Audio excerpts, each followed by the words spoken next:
ازيكم يا جماعة؟ النهاردة حابة اتكلم عن حاجة جديدة ومختلفة شوية، وهو عيد الشكر، بمناسبة ان دي اول سنة احضره هنا في امريكا. اكيد سمعتوا عنه في الافلام والمسلسلات الاجنبية، بس يا ترى هو ايه اصله وبيحتفلوا بيه ليه وايه التقاليد بتاعته؟ خليني احكي لكم بسرعة لاني عجبتني فكرته جدا جدا. أول حاجة، عيد الشكر أو ثانكس جيفينج هو يوم مخصص للتعبير عن الامتنان والاحتفال بالحصاد، وبيكون أجازة رسمي في كل الدولة. وهو احتفال بيتعمل كل سنة في رابع خميس من شهر نوفمبر، يعني تاريخه بيتغير لكن دايما بيكون في نفس الأسبوع الرابع. وفكرته بدأت من أيام الاستعمار الإنجليزي، لما المزارعين شكروا ربنا على الحصاد الكويس بعد ما مرت عليهم سنة صعبة جدا جدا. يعني الموضوع كله شكر وامتنان لربنا على نعمه. والحكاية دي كانت في بداية القرن ال17، لما المستوطنين الإنجليز في بيلموس اتجمعوا مع السكان الأصليين اللي هم معروفين باسم الهنود الحمر، واتفقوا يتعاونوا سوا. فساعدوا الإنجليز يتأقلموا على الأرض الجديدة، لأن هم ما كانوش فاهمين في الزراعة ولا عارفين طبيعة الأرض. وبعدها الحصاد زاد والخير بان. وبمناسبة التعاون ده هم احتفلوا مع بعض، الإنجليز مع السكان الأصليين احتفلوا وشكروا ربنا على النعمة دي بعد ما كانوا مش لاقيين ياكلوا بسبب جفاف الأرض. طيب تقاليده بقى عبارة عن إيه؟ بصوا، هو العيد ده مش عيد عادي، يعني مش بس أكل وشرب وخلاص، لكن بصراحة أهم حاجة فيه هو عشاء عيد الشكر. وهنا بنتكلم عن تراث أمريكي أصيل، وده بيكون عبارة عن وليمة ضخمة، والطبق الرئيسي هو الديك الرومي، الملك المتوج على السفرة. وجنبه دايما بيكون فيه بطاطا مهروسة وفطيرة القرع العسل، وكمان خبز الذرة، ومعاه صوص التوت البري. وعلشان كده في اليوم ده كل المحلات والمطاعم بتقفل، لأنه معروف إن الكل بيكون طابخ ومستحيل حد ياكل بره البيت.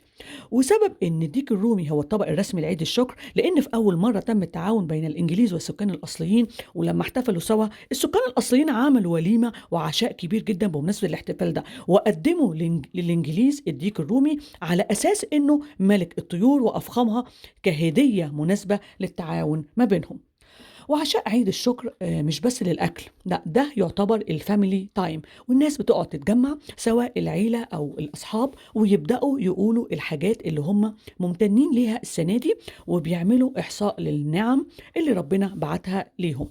فكرة حلوة مش كده؟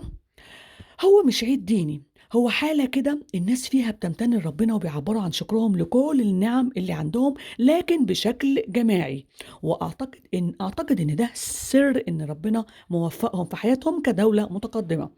وعلى فكرة مش أمريكا بس اللي بتحتفل بيه، صحيح هي أكتر دولة معروفة بيه، لكن كندا كمان بتحتفل بيه بس في يوم مختلف، بيكون يوم الاثنين التاني من شهر أكتوبر، علشان الجو هناك بيبرد بدري والحصاد بيخلص قبل أمريكا.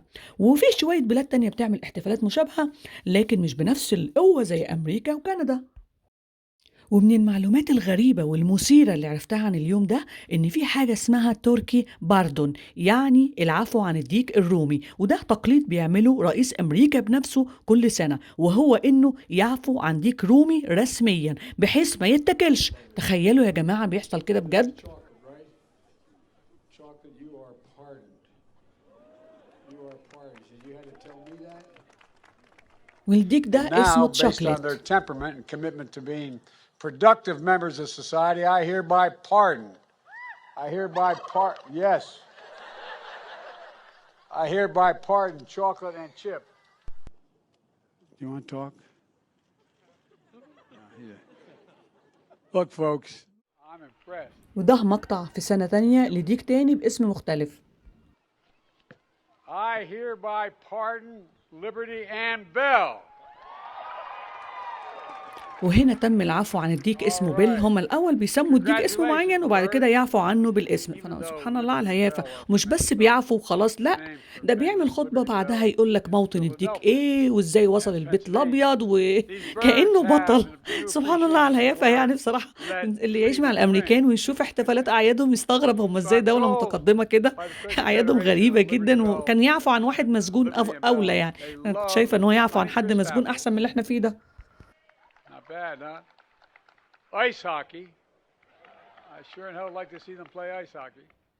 ومعلومة مهمة كمان إن يوم الجمعة اللي بعد عيد الشكر والمعروف باسم الجمعة السوداء البلاك فرايداي بيكون يوم التخفيضات الجنونية، واللي بيخلي الناس تتنافس وتتخانق على الأجهزة حرفيا. في منهم ناس بيصحوا من بدري قوي يحجزوا مكان قدام المحلات، وبرضه التخفيضات دي موجودة أونلاين. في كمان يوم العيد ده بيكون فيه أكبر عرض في نيويورك اسمه ميسيز ثانكس جيفنج بريد. ده بيكون بقى مليان بالونات ضخمة وأغاني واحتفالات. يعني شايفين كل العروض اللي شغالة من أول الفيديو دي بتكون بس في نيويورك، يعني ما فيش أي ولاية تانية بتعملها.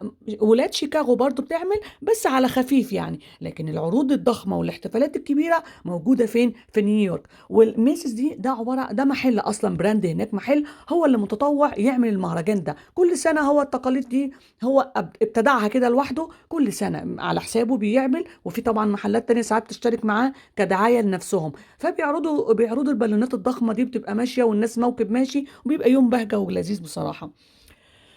عيد الشكر يا جماعة مش بس عن الأكل ولمة العيلة، هو عن فكرة جميلة جدا عجبتني، وهي إنك تقف لحظة وسط زحمة الحياة وتفكر في الحاجات اللي تستحق تشكر ربنا عليها، وتفكر كمان في الناس اللي حواليك مين نسيت تقول له شكرا.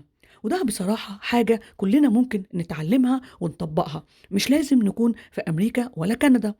يعتبر العيد ده فرصة نعبر عن شكرنا لبعضنا وشكرنا لربنا.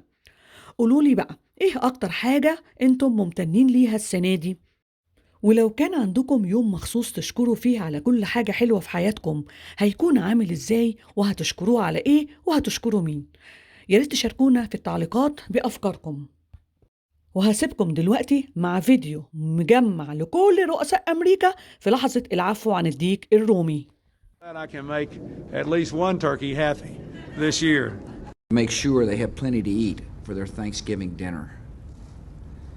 For the sake of our feathered guests, I'm not going to elaborate on the contents of those baskets. I want to take a moment to recognize the brave turkeys who weren't so lucky, who didn't get to ride the gravy train to freedom, who met their fate with courage and sacrifice and proved that they weren't chicken. It's not that bad now. Come on.